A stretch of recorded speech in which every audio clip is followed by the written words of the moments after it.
আসসালামু আলাইকুম। শফি মাহমুদ সাগর স্বাগত জানাচ্ছি এনটিভির সকালের খবরে। নয়াদিল্লিতে প্রধানমন্ত্রী শেখ হাসিনার সঙ্গে সাক্ষাৎ করেছেন ভারতের পররাষ্ট্রমন্ত্রী ডক্টর এস জয়শঙ্কর। শুক্রবার সন্ধ্যায় প্রধানমন্ত্রীর অবস্থানরত তাজ হোটেলে এই সৌজন্য সাক্ষাৎ করেন তিনি। 2 দিনের এই সফরে ভারতের প্রধানমন্ত্রীর সাথে একান্ত বৈঠক এবং বেশ কিছু চুক্তি ও সমঝোতা স্মারক সই হবার কথা রয়েছে। মুকসিমুল আহসানের রিপোর্ট। ভারতের প্রধানমন্ত্রী নরেন্দ্র মোদীর আমন্ত্রণে 2 সপ্তাহের ব্যবধানে আবারও দেশটিতে রাষ্ট্রীয় সফরে গেছেন প্রধানমন্ত্রী শেখ হাসিনা। মোদীর নেতৃত্বাধীন জোটের টানা তৃতীয়বার সরকার গঠনের পর ভারতে কোনো সরকার প্রধানের এটিই প্রথম দ্বিপাক্ষিক সফর। প্রধানমন্ত্রী শেখ হাসিনা এবং তার সফর সঙ্গীদের বহনকারী বিমান বাংলাদেশ এয়ারলাইন্সের ফ্লাইটটি নয়াদিল্লির সময় বিকেল 3:30টায় পালাম বিমানবন্দরে অবতরণ করে। ভারতের পররাষ্ট্র প্রতিমন্ত্রী কীর্তিবর্ধন সিংহ সহ দেশটির ঊর্ধ্বতন কর্মকর্তারা এবং ভারতে বাংলাদেশের হাইকমিশনার মুস্তাফিজুর রহমান বিমানবন্দরে শেখ হাসিনাকে স্বাগত জানান। সেখানে ঐতিহ্যবাহী লোকনৃত্যের মাধ্যমে প্রধানমন্ত্রীকে স্বাগত জানানো হয়। সন্ধ্যায় নয়াদিল্লির তাজ হোটেলে বঙ্গবন্ধু কন্যা প্রধানমন্ত্রী শেখ হাসিনার সঙ্গে সৌজন্য সাক্ষাৎ করেন ভারতের পররাষ্ট্রমন্ত্রী ডক্টর এস জয়শঙ্কর। সাক্ষাতে পারস্পরিক স্বার্থ সংশ্লিষ্ট বিষয়ে আলোচনা হয়েছে জানিয়ে সফরকে গুরুত্বপূর্ণ বলছে ভারতের পররাষ্ট্র দপ্তর। একই স্থানে বাংলাদেশ এবং ভারতের উচ্চ পর্যায়ের প্রতিনিধিদের সঙ্গে আরও একটি বৈঠক করেন প্রধানমন্ত্রী শেখ হাসিনা। এই সাক্ষাতে মূলত দুইটি দেশেই নতুন সরকার গঠিত হয়েছে, সেখানে দুটি দেশে নতুন করে তারা পার্টনারশিপটাকে আরো কিভাবে এগিয়ে নিয়ে যায় সেই বিষয়ে তাদের মধ্যে কথা হয়েছে। বিমস্টেকের ক্ষেত্রে নতুন ভূমিকা নেওয়ার জন্য ডক্টর জয়শঙ্কর মাননীয় প্রধানমন্ত্রীকে অনুরোধ করেছেন। শনিবার সকালে প্রধানমন্ত্রী শেখ হাসিনাকে স্বাগত জানাতে রাষ্ট্রপতি ভবনে বেছানো হবে লাল গালিচা। এ সময় ভারতের প্রধানমন্ত্রী নরেন্দ্র মোদী আনুষ্ঠানিকভাবে শেখ হাসিনাকে অভ্যর্থনা জানাবেন। গার্ড অফ অনার দেওয়া হবে বাংলাদেশের সরকার প্রধানকে। শেখ হাসিনা এবং নরেন্দ্র মোদীর একান্ত বৈঠক হবে হায়দ্রাবাদ হাউসে। এরপর প্রতিনিধি পর্যায়ে আলোচনা হবে এবং দ্বিপাক্ষিক সম্পর্ক আরও জোরদার করতে ঢাকা ও নয়াদিল্লির মধ্যে রেলসহ বেশ কিছু চুক্তি এবং সমঝোতা স্মারক সই হবে। এছাড়া একটি সম্ভাব্য বাণিজ্য চুক্তির বিষয়েও আলোচনা হতে পারে। বেশ কিছু এমওইউ, বেশ কিছু এগ্রিমেন্টস, বেশ কিছু অ্যানাউন্সমেন্ট কালকে আসবে। শুক্রবার দুপুরে হজরত শাহজালাল আন্তর্জাতিক বিমানবন্দর থেকে দিল্লির উদ্দেশ্যে ঢাকা ত্যাগ করেন প্রধানমন্ত্রী শেখ হাসিনা। 2 দিনের সফর শেষে শনিবার সন্ধ্যা 6টায় নয়াদিল্লির পালাম বিমানবন্দর থেকে ভারতের রাজধানী ত্যাগ করবেন প্রধানমন্ত্রী। Muksimul Ahsan, NTV news, Dhaka. এখন জন্ম সনদ দিয়ে খোলো বিকাশ স্টুডেন্ট অ্যাকাউন্ট। নিজের বিকাশ নিজে কর।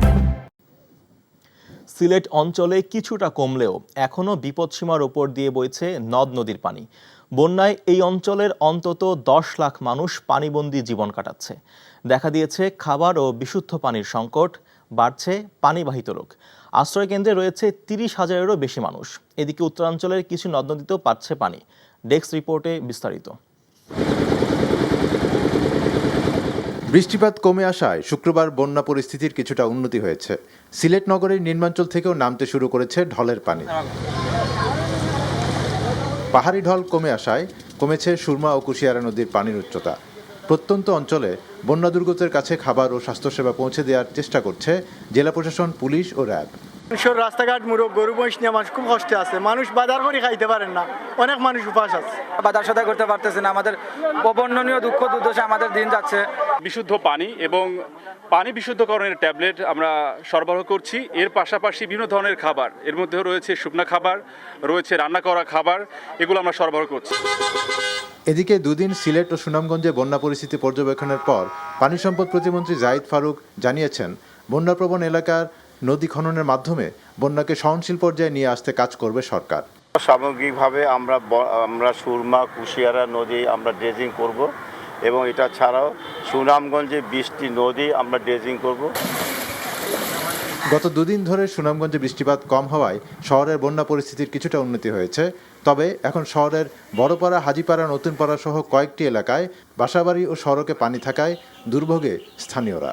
আমি তো মনে হয় কাজ করি ভাত খাই, ওখানে এই যে বন্যায় অতগুলা জিনিস ক্ষতি হইলো, আমার চাল ডাল গরো কিচ্ছুই নাই। ধান চাল, গরু বাছুর, হাঁস মুরগ, মানুষ খুব কষ্টে আছে। আশ্রয়কেন্দ্রে খাবার এবং শুকনা খাবার এবং রান্না করা খাবার দেওয়ার চেষ্টা করে। এখনো ত্রাণ সামগ্রী আসছে এবং এগুলি বিতরণের প্রক্রিয়াধীন আছে। উজানে বৃষ্টি না হওয়ায় মৌলভীবাজারের বন্যা পরিস্থিতি অপরিবর্তিত রয়েছে। তবে বন্যা কবলিত এলাকা থেকে প্রতিটি আশ্রয় কেন্দ্রে বাড়ছে ভিড়। জেলার ৭ উপজেলার ৪ শতাধিক গ্রামের প্রায় ৪ লাখ মানুষ এখনও পানিবন্দী। আমাদের কুলাউড়া উপজেলার সিংহবাগ এলাকা পানির নিচে তলিয়ে গেছে। আমরা যেখানে দাঁড়িয়ে আছি এটা হচ্ছে কুলাউড়া উপজেলা রোড। এখানে আমাদের বাসা পর্যন্ত প্রায় হাঁটু সমান পানি, আমরা হাইটেও যেতে পারতেছি না। এছাড়া কুড়িগ্রাম, গাইবান্ধা ও নেত্রকোনায় নদ নদীর পানি বৃদ্ধি অব্যাহত রয়েছে। প্লাবিত হয়েছে নিচু এলাকা। আহমেদ শরীফ, এনটিভি নিউজ ডেস্ক। এখন জন্ম সনদ দিয়ে খোলো বিকাশ স্টুডেন্ট অ্যাকাউন্ট। নিজের বিকাশ নিজে কর। আওয়ামী লীগকে ক্ষমতা থেকে সরাতে কিছু মিডিয়াকে সাথে নিয়ে বিএনপির নেতৃত্বে ঢালাওভাবে দুর্নীতির গুজব ছড়ানো হচ্ছে বলে অভিযোগ করেছেন দলের সাধারণ সম্পাদক ওবায়দুল কাদের। শুক্রবার রাজধানী ইঞ্জিনিয়ার্স ইনস্টিটিউশনের সামনে দলের 75তম প্রতিষ্ঠাবার্ষিকী উপলক্ষে আয়োজিত র্যালি পূর্ব সমাবেশে এমন অভিযোগ করেন তিনি। মিজান রহমানের রিপোর্ট। 23 জুন বাংলাদেশের ঐতিহ্যবাহী রাজনৈতিক দল আওয়ামী লীগের প্রতিষ্ঠাবার্ষিক। দেশের প্রাচীন এই দলটির হীরক জয়ন্তী উদযাপনের অংশ হিসেবে 2 দিন আগেই এই র্যালির আয়োজন। র্যালিতে যোগ দিতে শুক্রবার দুপুর থেকেই রাজধানীর বিভিন্ন প্রান্ত থেকে মিছিল নিয়ে ইঞ্জিনিয়ার্স ইনস্টিটিউটের সামনে সমবেত হন দলের নেতাকর্মীরা। র্যালি পূর্ব সমাবেশে আওয়ামী লীগ সাধারণ সম্পাদক ওবায়দুল কাদের বলেন, মাটি এবং মানুষের দল আওয়ামী লীগের শেকড় অনেক গভীরে।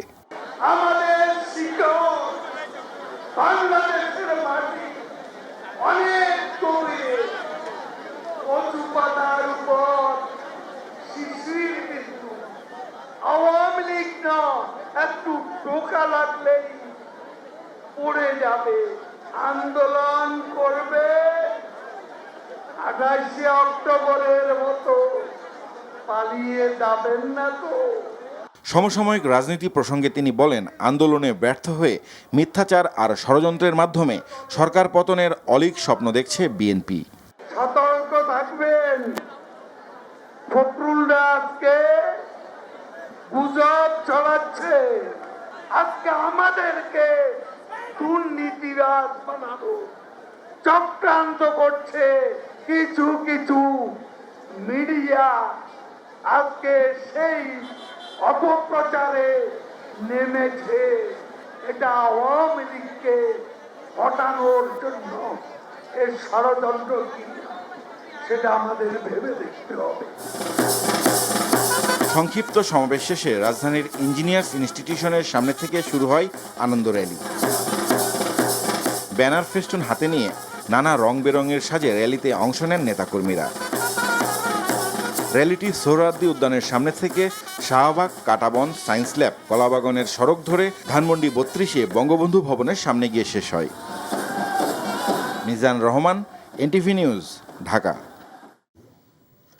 হঠাৎ করে শারীরিক অবস্থার অবনতি ঘটায় বিএনপি চেয়ারপারসন বেগম খালেদা জিয়াকে চিকিৎসার জন্য এভারকেয়ার হাসপাতালে নেওয়া হয়েছে।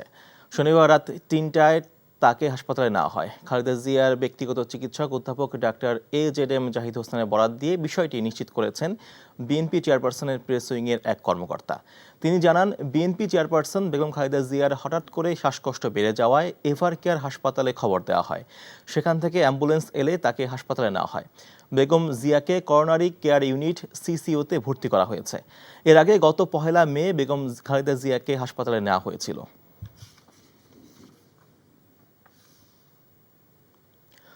সরকারের দুর্নীতি নিয়ে গুজবের কিছু নেই, তাদের অপকর্ম বিশ্বজুড়ে খ্যাত, এমন মন্তব্য করেছেন বিএনপির স্থায়ী কমিটির সদস্য আমির খসরু মাহমুদ চৌধুরী। অন্যদিকে বিএনপি চেয়ারপারসনের উপদেষ্টা জয়নুল আবদিন ফারুক বলেছেন, এবার দিল্লি সফর থেকে প্রধানমন্ত্রী শূন্য হাতে ফিরলে দেশের মানুষ তা মানবে না। দেখুন রিপোর্টে। চিকিৎসা শেষে 1.5 মাস পর যুক্তরাষ্ট্র থেকে দেশে ফেরেন বিএনপির স্থায়ী কমিটির সদস্য আমির খসরু মাহমুদ চৌধুরী। শুক্রবার সন্ধ্যায় হযরত শাহজালাল আন্তর্জাতিক বিমানবন্দরে সাংবাদিকদের সাথে আলাপকালে তিনি দাবি করেন, নিজেদের ক্ষমতা ধরে রাখতে প্রধানমন্ত্রীর ভারত সফর। দুর্নীতি নিয়ে বিএনপি গুজব ছড়াচ্ছে, আওয়ামী লীগ সাধারণ সম্পাদকের এই অভিযোগের বিষয়ে আমির খসরু বলেন, সরকারের দুর্নীতি আর অপকর্ম বিশ্বজুড়ে স্বীকৃত। এই সরকারকে ক্ষমতা থেকে নামাতে আন্দোলন গড়ে তোলার আহ্বান জানান আমির খসরু। গুজবের তো কিছু নাই, বাংলাদেশের দুর্নীতি এখন বিশ্বখ্যাত। দেশে যেরকম জনগণের কাছে দুর্নীতির বিষয়টা দিনের আলোর মতো পরিষ্কার, এটা বিশ্বখ্যাত বাংলাদেশের দুর্নীতি। এই সমস্ত মৌলিক সমস্যার সমাধান না করে দেশে দেশে ঘুরে চুক্তি সই করলে বাংলাদেশের সমস্যার সমাধান হবে। এর আগে সকালে বাংলাদেশের ভেতর দিয়ে ভারতীয় রেল লাইন করিডোর প্রস্তাবের প্রতিবাদে জাতীয় প্রেসক্লাবের সামনে এক প্রতিবাদ সভায় যোগ দেন বিএনপির চেয়ারপারসন উপদেষ্টা জয়নুল আবেদিন ফারুক। অভিযোগ করেন, দেশের স্বার্থে নয়, নিজের স্বার্থে ভারত সফর করছেন প্রধানমন্ত্রী। দিল্লি যাবেন, কি নিয়ে আসবেন আমরা দেখব। এবার খালি হাতে আসলে কিন্তু জনগণ আপনাকে আর ক্ষমা করবে না। রাজনৈতিক ভাবে আপনার বিরুদ্ধে প্রতিরোধ গড়ে তোলা হবে। বিএনপি নেতারা অভিযোগ করেন, বাংলাদেশের অগণতান্ত্রিক সরকারকে ক্রমাগত সহযোগিতা করছে ভারত, যা এদেশের জনগণের স্বার্থের পরিপন্থী। শফি মাহমুদ সাগর, এনটিভি নিউজ, ঢাকা। ঈদ শেষে আবারও রাজধানীতে ফিরছেন কর্মজীবীরা। লঞ্চ, বাস ও ট্রেনে করে ফিরতি যাত্রায় ছিল উপচে পড়া ভিড়। রাজধানীর কমলাপুরে আছেন আমাদের সিনিয়র করেসপন্ডেন্ট ফাহাদ মোহাম্মদ, যাচ্ছি তার কাছে। ফাহাদ, ফিরতি যাত্রায় ট্রেনে কোনো শিডিউল বিপর্যয় হয়েছিল কিনা?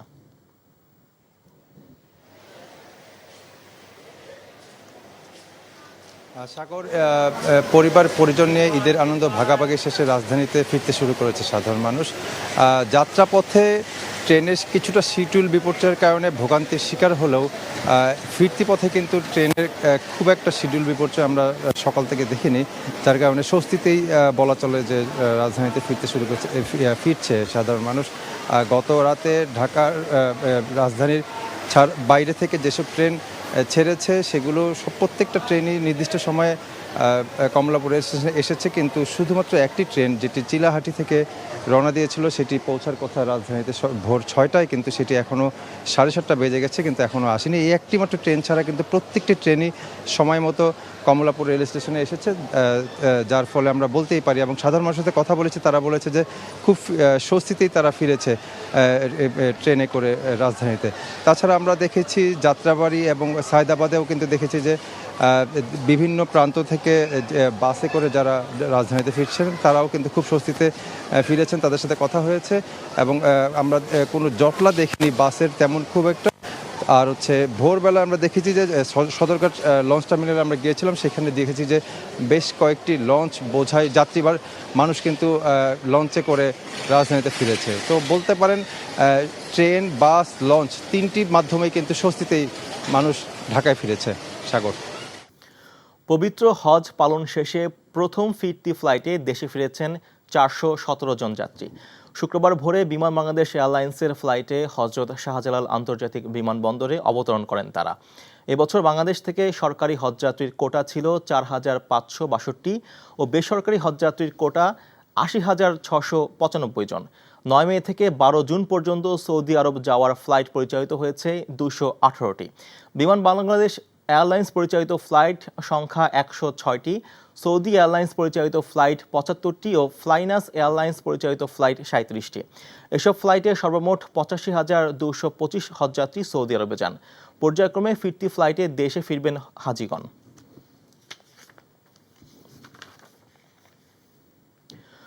খুচরা বাজারে 300 টাকা ছাড়ালো কাঁচা মরিচের কেজি।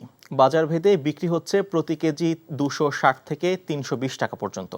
এছাড়া শসার কেজি 150 থেকে 160 টাকা। বিক্রেতারা জানান, ঈদের পর সবজির বাজার অনেকটাই বৃদ্ধি পেয়েছে, আর ক্রেতারা জানান বাড়তি দামে তারা দিশেহারা। বিস্তারিত জানাচ্ছেন কায়কোবাদ মাহমুদ। রাজধানীর কারওয়ান বাজারে মানভেদে প্রতি কেজি কাঁচামরিচ বিক্রি হচ্ছে 200 থেকে 240 টাকায়। এই বাজার থেকে 1 কিলোমিটার দূরত্বে হাতিরপুল বাজারে কাঁচামরিচ বিক্রি হচ্ছে কেজিতে 260 টাকা থেকে 320 টাকায়। কাঁচামরিচের দাম 320 টাকা কেজি, কয়েকদিন ধরে বাজার বাড়তে চলতেছে। চাঁদাদের একদিন আগে থেকে কাঁচামরিচের দাম বাড়ছে এবং টমেটোর দাম হলো বাড়তি আর কি। কাঁচামরিচ এখন আপনার কেজি হলো 280 টাকা। বাড়তি মূল্য, সাথে এক এক দোকানে এক এক দামে ক্ষুব্ধ ক্রেতারা। এখানে এক দাম, ওইখানে আর জায়গা অন্য, মানে যে যেমনি হইতেছে এমনি বেচতেছে আর কি। কাঁচামরিচটা ঈদের আগেও কিনছি আপনার 150 টাকা, এখন তো হলো 320 টাকা, 25 টাকা, সব কিছুর দাম বেশি। প্রতিটা দ্রব্যের দামই বেশি, যেটা দেখেন আমাদের তো লাগামহীন, দ্রব্যের দাম, যে কারণে আমরা হিমশিম খাচ্ছি, কম কম করে নিতে হচ্ছে। বেড়েছে শশার দামও, মাংসের বাজারেও নেই স্বস্তি। কারওয়ান বাজারে ব্রয়লার মুরগি বিক্রি হচ্ছে 180 টাকা কেজি দরে, আর সোনালী মুরগির দাম 320 টাকা। আর বাজার থেকে ক্রেতাদের পেঁয়াজ কিনতে হচ্ছে 90 টাকা কেজি দরে। রসুনের দাম কেজি প্রতি 220 টাকা। এদিকে সবজির মধ্যে ঢেঁড়স, পটলের কেজি বিক্রি হচ্ছে 25 থেকে 30 টাকায়। Kaykobad Mahmud, NTV news, Dhaka. এই ছিল সকালের খবরে। এই খবরের ভিডিও সহ আপডেট জানতে ভিজিট করুন NTV অনলাইন www.ntv.com। এছাড়াও NTV জনপ্রিয় সব অনুষ্ঠান খবরের আপডেট জানতে ভিজিট করুন আমাদের ইউটিউব ও ভেরিফাইড ফেসবুক পেজ। ধন্যবাদ সবাইকে।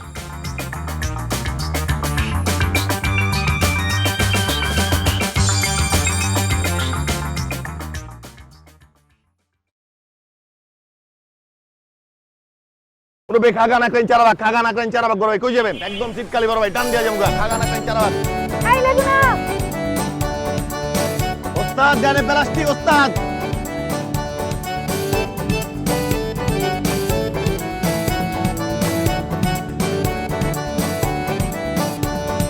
আপনার বান্ধবী আসেনি আজকে? না, কেন রে লাগবে? গেল কই? হে পৃথিবী, তুমি আমাকে ক্ষমা করে দিও। কইছি না বাপ তুইলা কথা কবি না, কইছি না একবার কলিজার টাইন আছে।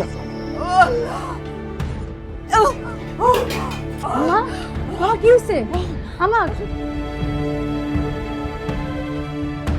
আমাদের মতো মানুষের এসব দেখার শোভা পায় না। উনি আমার কাছে আসছে। কাস্টমার, আমি পাশেই আছি, ঠিক আছে? আমি তোমার কতটা ভালোবাসি, আমি তো মানুষ সুইটিরে ভালোবাসছি।